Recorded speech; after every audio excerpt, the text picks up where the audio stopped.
Is the Catholic Church too wealthy? Should it give away all its wealth to the poor? These questions, posed by many, ignite a fascinating debate about the role and responsibility of the Catholic Church in the world today. On one side of the debate are those who see the Church's wealth as a contradiction to the teachings of Christ. They argue that with the enormous wealth the Church possesses, it should do more, give more, be more in service to those less fortunate. After all, they say, isn't the Church's mission to serve the poor, the needy, the marginalized? However, this perspective is met with a compelling counter-argument from Catholic apologists. They assert that the Church, indeed, gives more charity to the world than any other private organization, extending help to millions of people across the globe.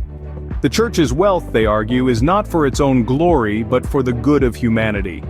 As it is written in the first letter of St. Paul to the Corinthians chapter 4 verse 1, this is how one should regard us, as servants of Christ and stewards of the mysteries of God. The Church, according to this viewpoint, is the steward, not the owner, of its many valuable works of art, literature and property. These treasures are not just assets with a price tag attached. They are pieces of history, embodiments of faith, and sources of spiritual inspiration for people all around the world. Selling them would not eliminate the world's poverty. Instead, it would make the world poorer spiritually. As written in the Catechism of the Catholic Church, the Church's wealth is not simply material. It includes the richness of its teachings and the spiritual gifts of its members. It is guided by the words of St. Peter in his first letter, chapter 4 verse 10. Each of you should use whatever gift you have received to serve others as faithful stewards of God's grace in its various forms.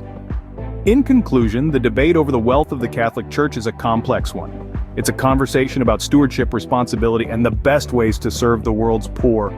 The Church, as a steward of its wealth, has a critical role to play in this conversation. It's a role that calls for transparency, accountability, and above all, a steadfast commitment to its mission to serve humanity. It's a debate that invites us all to reflect on our own attitudes towards wealth and poverty, charity and justice. And perhaps, in this reflection, we might not only better understand the role of the Catholic Church, but also discover how we too can be better stewards of the resources we have been given.